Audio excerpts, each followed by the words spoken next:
Olá, tudo bem? Aqui é o professor Eduardo. Estamos então começando mais uma aula, primeira aula desse ano, que eu já desejo um bom ano de estudos para vocês que estão estar conosco. E começamos hoje no Evangelho, na aula 19 do capítulo 8 de Marcos. Eu falo aqui capítulo 8, mas na prática, na última aula, nós não chegamos a terminar o capítulo 7. Ficou faltando uns versículos, então hoje a gente vai voltar ali no verso 31, terminar a última narrativa do capítulo 7, entrar no capítulo 8, eu acredito que a gente consegue ir até o verso 26. Então, são duas narrativas mais simples, mas que têm alguns temas relevantes. Marcos tem aquela pegada para o discipulado. Eu sempre falo assim, tentando trazer bem para vocês que não era igreja, ainda não tinha uma coisa definida, ainda era uma comunidade judaica dissidente, se separando do judaísmo clássico, trazendo novas propostas aí, que seria a base do que viria a ser a igreja, então, que vai se formar aí a partir da virada do século. Antes você já tem, mas tem a igreja nas casas. A partir de Marcos, você já viu como as casas são importantes. Então, a partir do evangelho de Marcos, você já vê o evangelho nas casas, né? E aí, mais para frente, então, vai se tornar a igreja. Então, a igreja vai se construindo, mas nesse primeiro momento ainda é uma comunidade judaica se separando, ok? Então, vamos lá, então, para o evangelho de Marcos e ver qual a mensagem dele para os discípulos, né? Dentro da sua proposta aí em relação ao seguimento de Jesus. Deixa eu diminuir aqui para vocês. Aí. Então aí o que nós fizemos no capítulo 7, aí, só lembrando, né? Nós falamos da Ciro-Fenícia, né? Trouxemos ali um pouco da Ciro-Fenícia. Falamos também aqui da impureza, né? Então esse capítulo, como é que é reunido, né? Como eu já disse para vocês, esses textos dos evangelhos, eles eram textos soltos que foram reunidos. Então, às vezes, foram reunidos por temas. Esse capítulo 7 ele traz primeiro aqui a questão das tradições, depois a questão da impureza, e aí ele conecta com a Ciro-Fenícia, pelo mesmo motivo. Tanto porque as tradições implicavam o que é certo e errado, a noção de impureza que mandava se abster dos estrangeiros, e a postura de Jesus de inclusão diante da Ciro-Fenícia. E aí, a partir do verso 31, ele meio que continua nessa ênfase a esses excluídos. Começa assim, ó. De novo se retirou das terras de Tiro e Sidom, até o mar da Galileia, através do território da Decápolis. Até os alunos ficam bravos comigo, eu peço para não ficarem, gente. Mas aqui não dá para fazer isso, tal. Então, assim, se retirou de Tiro e Sidom, é lá em cima. Aqui no meio é o Mar da Galileia. E aqui embaixo é a Decápolis. Se ele se retirou de Tiro e Sidom, atravessou a Decápolis para vir para a Galileia, ele teve que vir para cá, dar a volta aqui para subir aqui. Não tem como. Na verdade é o Tiro e Sidom, Galileia e a Decápolis embaixo. Então atravessar o território da Decápolis para chegar à Galileia é mais difícil. Tá? Eu não lembro de ter alguma referência que talvez, aí a gente também está longe, né? Ele esteja entendendo ali essa parte entre a Síria e Sidom e a Galileia como pertencente à Decápolis naquela época. E aí a gente não tem tanta certeza geográfica, porque o mapa muda, essas estruturas nem sempre são sólidas. Muito embora não haja nenhuma cidade grega ali nesse período. Tá? Mas tudo bem. Então, a ideia é que ele foi para Galileia, provavelmente perto da Decápolis, a parte mais de baixo ali, perto da parte grega. Então trouxeram um surdo e gago e lhe suplicaram que impusesse as mãos sobre ele. Isso aqui não é comum, né? Isso aqui na Bíblia geralmente sempre é um surdo, mudo, mas dessa vez é um surdo e gago. Eu vou até pegar para dar uma olhada em outras versões, se traz gago mesmo. A NTLH, um homem surdo que quase não podia falar. Acho que ficou melhor, né? Do que usar o termo gago. Hein? Aqui na 7, um surdo que falava dificilmente, que é na Almeida Revista. Também achei melhor. NVI. Um surdo que mal podia falar. É isso aí. Então não usar o gago, né? O gago não fica legal, é meio preconceituoso também o tempo. Porque ele generaliza demais. Então, na verdade, seria o surdo e aquela pessoa que tem dificuldade na fala. Eu não sei se no grego Vou até parar para dar uma olhada. Existe algum termo que diferencie a pessoa que tem dificuldade de falar da pessoa que tem algum tipo de gagueira aí, né?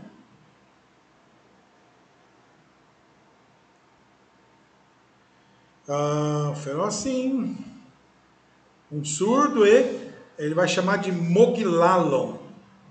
Moglalon, vamos ver como é que é isso. Moglalos é alguém que fala com dificuldade, melhor do que o gago, tá? É uma pessoa que tem voz rouca, débil, áspera. Vamos ver se tem alguma referência no grego clássico aqui. Não chega a ser gago, né? É mais uma voz abafada, uma voz rouca, uma voz que quase não transparece. Faz sentido, né? A pessoa que é surdas, pessoas surdas, elas geralmente falam, né? Mas tem dificuldade, como a audição. Não consegue interpretar os sons, a fala também fica desregulada. Então isso aí é comum. E suplicaram que impusesse as mãos sobre ele. Tirando Jesus da multidão à parte, colocou os dedos no ouvido e lhe tocou a língua. Então, estranho o que ele fez. A ideia de que ele pegou os locais que estão com problema, né? O ouvido que ele não ouve e a língua, que não funciona. E tocou a língua com saliva. Jesus não cuspiu na língua dele, nem pôs saliva. Ele tocou a língua com a saliva e pôs o dedo no ouvido. Depois, erguendo os olhos, mais ou menos assim, né? Colocou a mão ali, ele orou, olhou no céu, falou, efatá, que quer dizer, abre-te. E abriram-se-lhe os ouvidos, e logo se soltou o empecilho da língua, e falava desembaraçadamente. Mas lhes ordenou que ninguém dissessem nada do que aconteceu. Contudo, e esse aqui é legal do texto, quanto mais recomendava que ninguém falasse, mais as pessoas falavam. Isso por causa daquela ideia que é chamada silêncio messiânico, né? Por causa da perseguição da igreja. Maravilhava-se sobremaneira, dizendo, tudo ele tem feito esplendidamente bem. Não somente faz ouvir os surdos, como também falar os mudos. Ok? Que é bem tranquilo. Ainda é aquela referência à restauração do que é certo, né? Isso era uma coisa atribuída a Deus. Era uma outra forma de falar que Jesus era Deus. Tanto porque tinha duas formas. Na tradição, muitas vezes achava-se que o surdo e mudo pode estar vinculado com algum tipo de demônio. Muito embora aqui no texto não fala isso. Trouxeram um surdo e mudo e suplicaram para que fizesse alguma coisa. Em momento algum eles conectam aqui com o demônio. Mas havia uma compreensão geral da comunidade que podia ser algum espírito, né? Atormentando. O termo aqui também que ele usa no meio, o efatá, ele tem o abre-te, né? Ele também tem algum contexto assim que daria pra gente pegar. Quer ver? Deixa eu abrir aqui no grego também.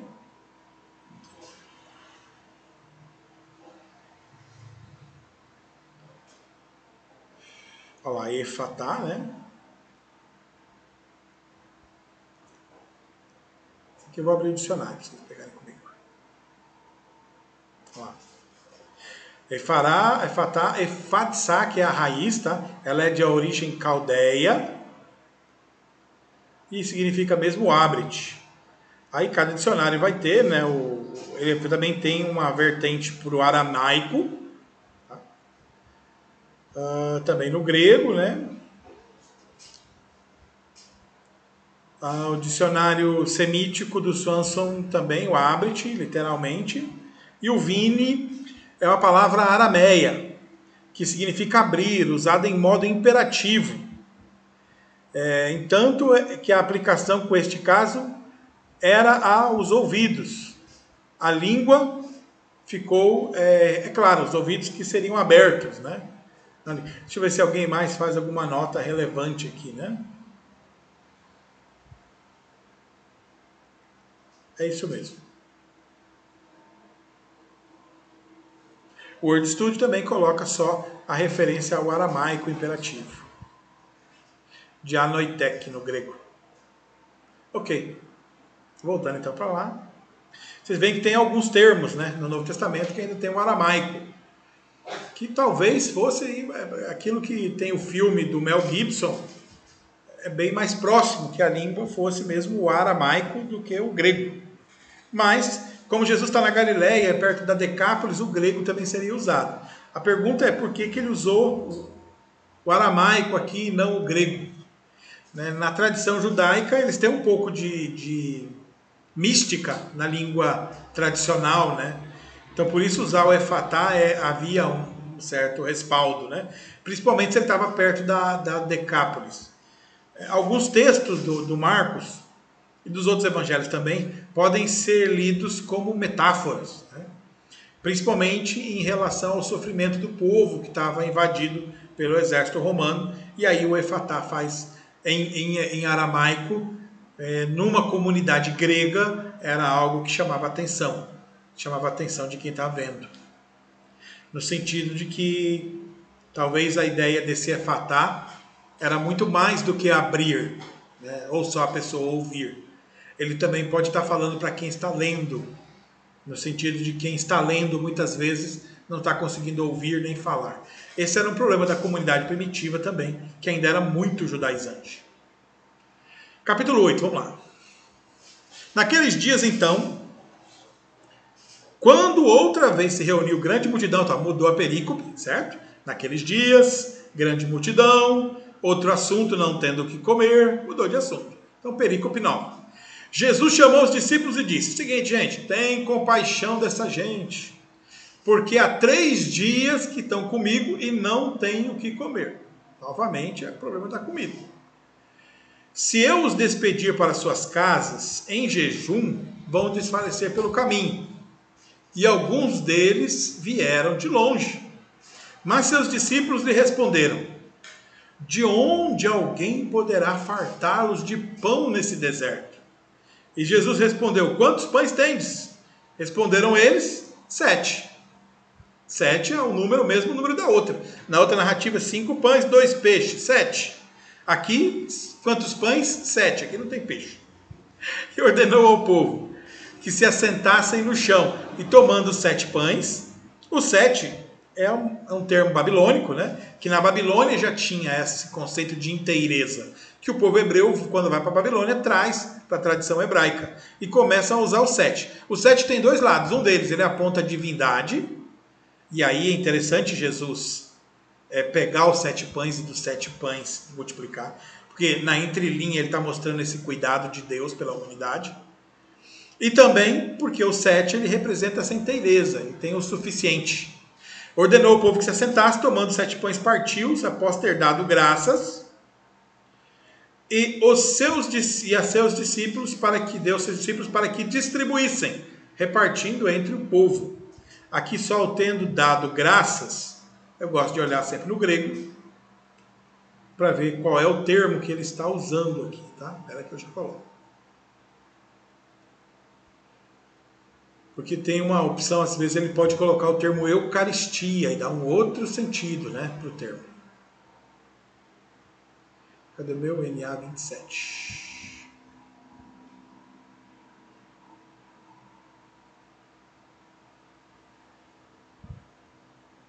Tomou 7 pães e... olha lá, tá vendo?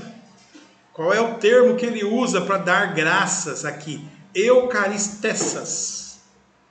Eucaristia, tá? Que é o termo principal para ceia. Olha lá, eucaristel, ser agradecido, expressar gratidão, e especificamente dar graças, eucaristos. Ok? Então alguém fala assim: ah, professor, mas esses textos não são da ceia do Senhor. Não, esse texto aqui, o que Jesus celebrou ali foi uma eucaristia. Então, quando ele pegou os 7 pães, ele fez uma eucaristia e deu aos discípulos, ok? Aí no grego o termo dar graças é eucaristia, que coloca então também essa narrativa da multiplicação dos pães dentro das... Então você pode usar essa narrativa na ceia do Senhor? Pode, porque essa é a ceia do Senhor, ok? É claro, ela não tem aquele padrão da narrativa de 1 Coríntios. Tá? Ela muda um pouco o padrão, mas ainda é uma Eucaristia. Deu aos seus discípulos para que distribuíssem, repartindo entre o povo. Tinham também alguns peixinhos, chegaram depois, e abençoando-os, mandou que estes igualmente fossem distribuídos. Agora, por curiosidade, vamos ver se ele fez a Eucaristia também com os peixes? Vamos dar uma olhada aqui no grego que eu não lembro. Pegou ali os pescados. Olha que interessante, no pescado não. No pescado ele fez euloguessas, esse é o outro termo, que é também abençoar. A euloguessas, hablar bem, né? Bem dizer, né? Ele bem disse. Abençoar, ele abençoou, né? Ele não deu graças, então ele abençoou. Ok. Então aqui em cima ele deu graças, foi a Eucaristia, e aqui embaixo nos peixinhos ele fala aqui mesmo, ó, ele os abençoou, não foi a Eucaristia. E mandou que esses igualmente fossem distribuídos. Comeram, se fartaram dos pedaços e recolheram 7 cestos. Na outra narrativa sobraram 12, que nós falamos que a missão ainda havia que entregar para muita gente. E por que recolheram 7 nessa e não foi 12? É o mesmo motivo. Lá o 12, a missão, ainda tinha muita gente. Só que por mais que tivesse muita gente, o 12 ainda é uma referência ao povo de Deus. E o 7 não, o 7 é mais abrangente. O 7 é uma referência à inteireza. Então, quando sobraram 7 cestos, ainda tem o todo a ser alimentado. Então, ainda tem a missão para todos. Ela ainda tem que ser incluídos nessa missão. Eram cerca de 4.000 homens, então Jesus os despediu. Logo a seguir, tendo embarcado com seus discípulos, partiu para as regiões de Dalmanuta. Dalmanuta ainda é ali também, se eu não me engano, é perto de Gadara. Deixa eu pegar aqui, que eu acho que a NTLH já traz. Dalmanuta, NTLH. Dalmanuta. Tem algumas bíblias que já trazem, deixa eu ver. Pastoral, já está tudo atrás da Dalmanuta mesmo. Então. Mas aí Dalmanuta ali é perto de Gadara também, não é muito longe dali não, tá? Ok, seguindo. Os fariseus pedem o sinal. Foram então os fariseus... deixa eu voltar para a área aqui, né?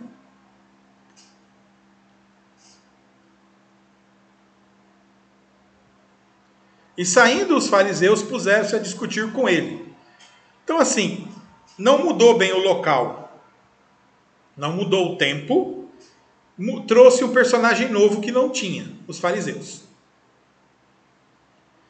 E mudou o conteúdo. Até então era ceia, agora é um sinal do céu.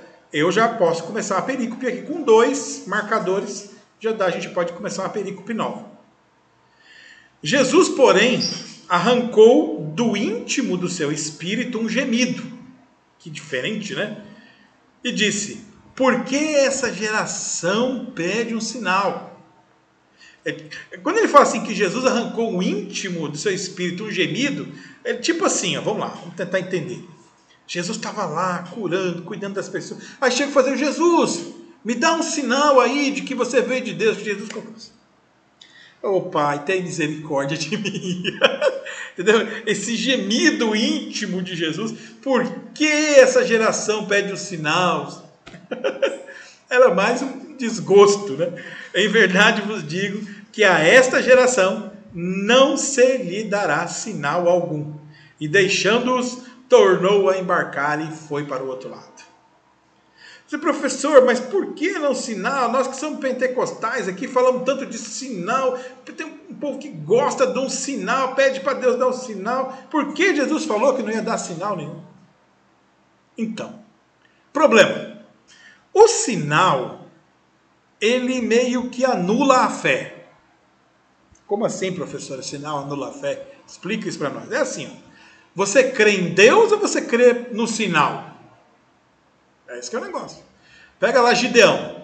Gideão, vai lá que você vai juntar o povo e você vai derrotar o exército.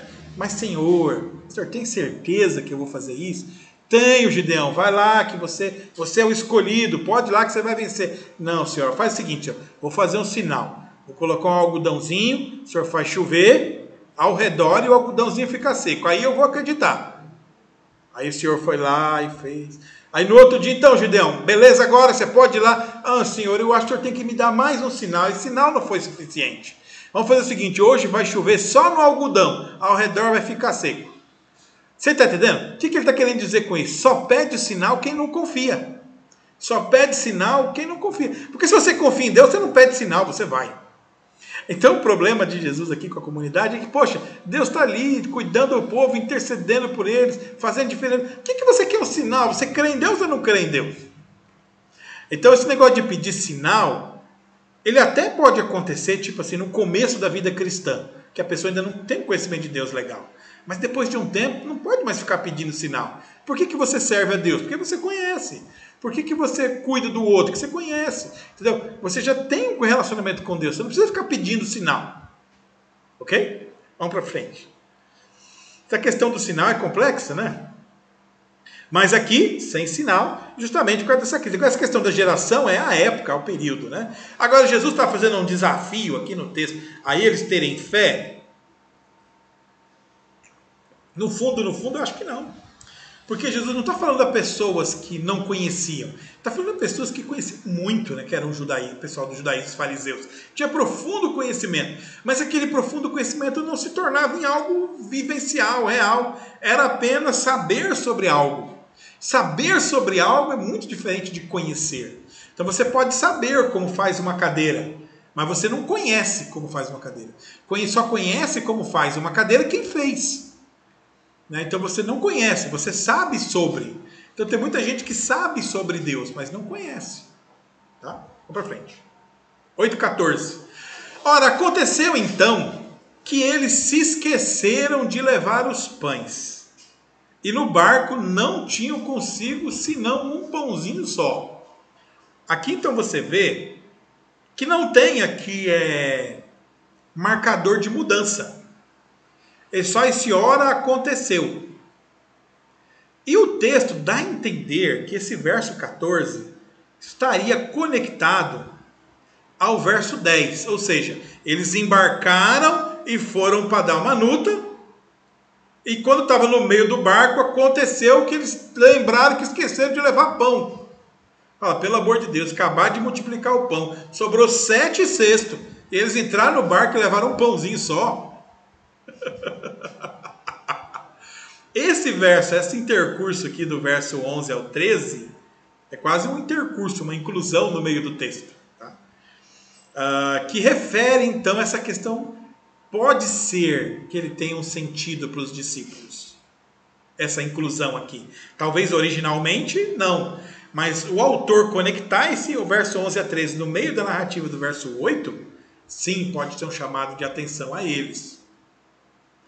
Principalmente sobre a compreensão de quem Deus era, que os discípulos estavam tendo dificuldade. Mas vamos lá. Eles então se esqueceram de levar os pães, e no barco não tinham consigo senão um só. E preveniu Jesus dizendo, vede, guardai-vos do fermento dos fariseus e do fermento de Herodes. Jesus estava falando do quê? Ele estava falando disso que aconteceu aqui no verso 12. Os caras pediam um sinal. Então, qual que era o fermento? Era essa incredulidade deles. Isso daí podia contaminar os outros. Então guarde-se desse fermento dos fariseus e do fermento de Herodes, porque estava perseguindo Jesus. E os discípulos então discorriam entre si. Será que ele está falando isso porque nós não temos pão? Só porque Jesus usou fermento? Esse povo é doido. Aí, Jesus, percebendo, perguntou, por que vocês acham que eu estou falando de pão? Por que vocês discorrem sobre não terdes pão? Vocês ainda não considerastes nem compreendestes? Tendes o coração endurecido? Guarde isso aqui que nós vamos ver na próxima narrativa. Ó. Tendes olhos e não vedes? Tendes ouvidos e não ouvis? Olha só. O que nós falamos na primeira narrativa? Da pessoa que não enxergava, da que não falava e não ouvia. E aqui ele retoma agora o que não enxerga e que não ouve. Olha lá. Ele continua. De quando parti 5.000 pães Quantos cestos sobraram? Responderam eles, a primeira multiplicação, ó, 12. Então, gente, e quando parti 7 pães, quantos sobraram? Eles responderam 7. E Jesus falou, vocês ainda não compreenderam? Não, Senhor, está difícil.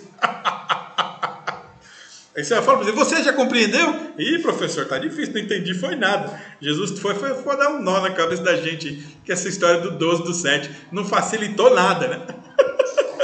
Facilitou, gente, vamos lá, devagar. Primeiro, a construção da narrativa relaciona tudo, né?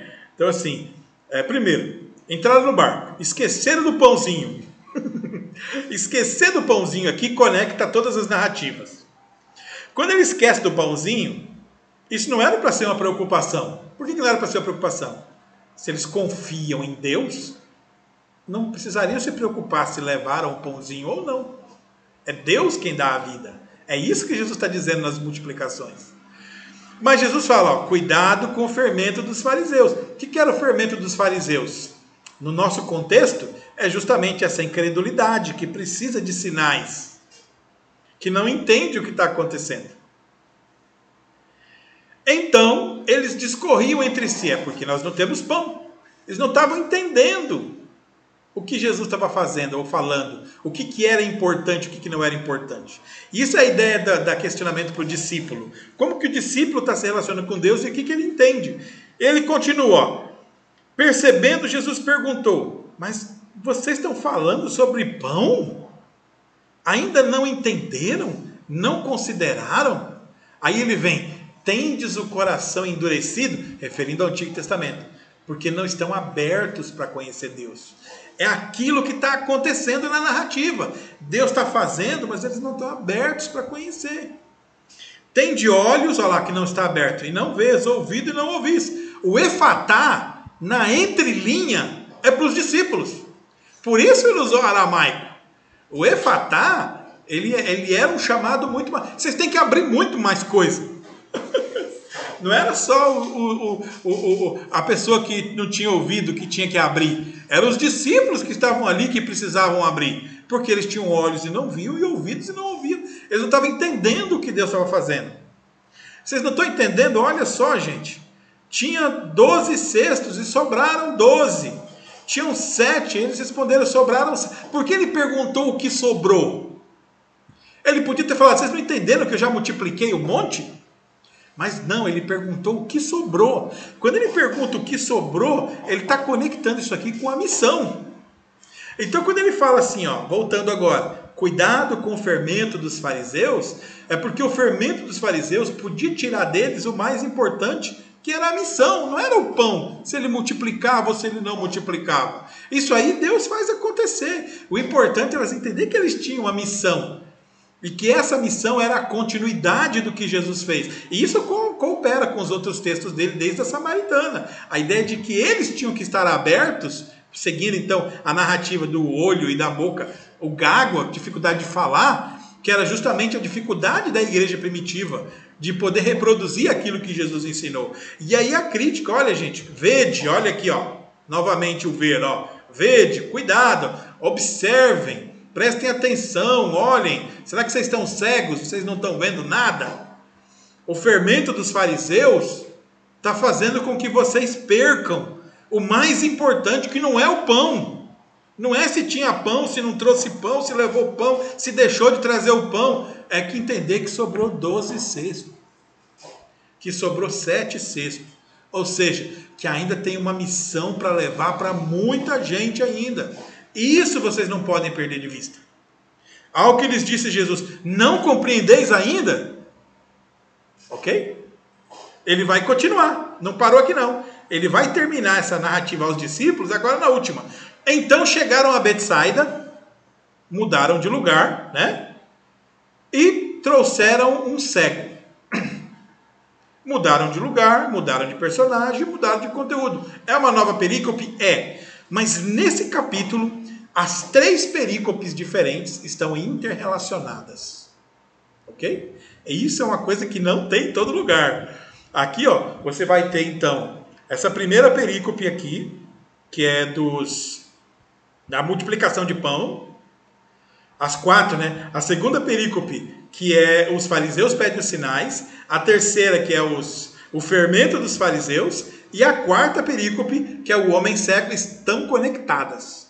Conectadas com o quê? Com a orientação aos discípulos. Na primeira, a orientação de que sobraram cestos. Na segunda, a crítica aos fariseus que pedem sinal, que ele retoma ela na terceira, pedindo para eles tomar cuidado com o fermento, e conectando novamente com a primeira, falando dos pães e da missão, que era o mais importante, e agora ele conecta com a do cego. Como? Chegaram ao cego e rogando-lhe que o tocasse. E Jesus então tomou o cego pela mão, levou para fora da aldeia, que já é esquisito. Para que Jesus vai pegar o cego e vai levar para fora da aldeia? Mas tá bom, vamos aceitar por enquanto. E aplicando saliva aos olhos, levou o cego para fora, já é esquisito. Segundo, colocou guspe no olho dele, piorou. Já esquisito também. Impôs as mãos, aí normal, disse, vês alguma coisa? Aqui, ó. Essa daqui, esse é o milagre mais esquisito de Jesus. Porque, como é que ele pergunta se o camarada está vendo? Você está vendo alguma coisa? E ele, recobrando a vista, respondeu, vejo homens, mas como árvores andando. Eu estou vendo, mas ainda está muito certo não. Eu brinco que aqui é o meio milagre. Então Jesus fez meio milagre primeiro. Então qual é o meio milagre? Ele só restaurou metade da vista. Mas como assim só metade da vista, Senhor? Não deu errado o milagre de Jesus? Então, quando eu olho esse texto, é muito bom, né? Eu falei, pô, mas o que aconteceu? Deu errado o milagre de Jesus? Olha aqui na pastoral, né? Estou vendo homens que parecem árvores que andam. Na NTLH, vejo pessoas, elas parecem árvores que estão andando. Então é isso mesmo, não tem como fugir. Mas o problema não é ver pessoas como árvores, o problema é o milagre de Jesus. Deu errado, saiu pela metade, faltou guspe. Verso 25. Então Jesus fez a outra metade do milagre agora. Então novamente impôs as mãos aos olhos, e ele, passando a ver claramente, ficou restabelecido. E tudo distinguia de modo perfeito. Aí completou o milagre. E mandou Jesus embora para casa, recomendando, não entres na aldeia. Aí, como que isso aqui se conecta com o outro lá, professor? Qual que é a conexão? Ainda tem mais conexão aqui para baixo com Pedro, tá? Não vou nem entrar hoje que não vai dar tempo. Então vamos ficar aqui por enquanto. Mas qual é a conexão? É total aqui o contexto. A conexão está na mesma narrativa. Desde o começo ele vem, olha lá. Na primeira, o que sobrou foram 7 cestos. Na segunda, ele vem pedir um sinal do céu. Eles queriam ver algo, um sinal, uma coisa para ver. Jesus disse que não. Na terceira, Jesus chama atenção, ó, mas cuidado, preste atenção, vejam o que os fariseus estão fazendo. Aí, ele critica, vocês não estão vendo? Então, você percebe? Se a gente fazer uma análise semiótica, ver é um ponto fundamental em todas essas narrativas, cruzando elas. Tá? Então você tem toda uma análise cruzada em todos esses discursos diferentes, uma relação interdiscursiva, uma relação intertextual com a ideia da percepção e a ideia de ver. E cruzando outros elementos, como o fermento dos fariseus e a crítica dos fariseus, e como a questão dos alimentos. Então, embora sejam perícopes diferentes, elas têm uma interligação, elas são interdiscursiva e intertextualmente conectadas. E mesmo essa última, porque continua interconectado com a questão do ver, e ver pela metade. Aí sim que é o negócio. Então, assim, chegaram a Betsaida, trouxeram o cego ali normal. Jesus levou o cego para fora da aldeia, uma coisa que eu ainda fico perguntando por quê. É uma coisa que não me chegou ainda à luz do porquê que ele levou ele para fora da aldeia. Pode ser que seja só um acidente de percurso? Pode. Mas não há acidente de percurso nas narrativas de Marcos. As narrativas de Marcos são sempre muito objetivas. Né? Talvez por causa do ritual que Jesus aplicou, que pudesse não ser muito aceito, ou provavelmente pela ideia do fazer escondido, para que ele não fosse já ali perseguido na comunidade. E o que ele faz? Ele segue um ritual, que é aplicar saliva nos olhos. Esse ritual tem no Antigo Testamento. No Antigo Testamento, os sacerdotes tinham vários rituais, principalmente na tradição judaica, na tradição oral. E ele aplica um dos rituais, que era passar saliva no olho dele, na ideia de que fosse purificar. E perguntou para ele, você está vendo alguma coisa? E ele diz, eu vejo homens, mas vejo como ar, não estou vendo direito. Então assim como os discípulos, ele também não estava vendo direito, entendeu? A ideia que os discípulos precisavam do efatá. Os discípulos precisavam ver as pessoas, não só ver árvores andando. Então, no fundo, ele ainda está conectado às narrativas. É uma conexão mais difícil? É. Mas essa ideia do ver, você vai conseguir fazer uma conexão entre elas. E fixando na ideia do ver, a gente consegue compreender essa ênfase de que era necessário ver, mas ver perfeito. Não um ver mesclado com as tradições.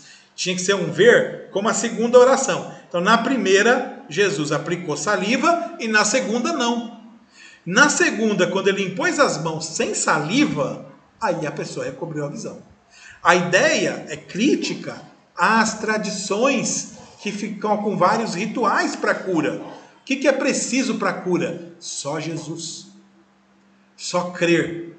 Não precisa do ritual. E aí retoma a crítica dos discípulos que podem seguir pelas sendas aí, pelos caminhos dos fariseus, pelo fermento dos fariseus, e não conseguir ver aquilo que Deus estava fazendo e não conseguir ver a missão deles. Só que em vez da missão, eles estavam vendo tudo pela metade. No fundo, essa cura pela metade, e aqui é uma interpretação minha, eu acredito que pode ser um chamado de atenção para os discípulos, no sentido de que eles precisavam ver com inteireza, não só ver pela metade. E mandou Jesus embora para casa, recomendando que não entrasse na aldeia, justamente para as pessoas não verem o que ele fez com aquele homem. E aqui então, no verso 27, só para dar uma adiantadinha que nós vamos falar na próxima, ele fala, Jesus então viu os seus discípulos, e aí ele fala, e então, quem vocês veem que eu sou?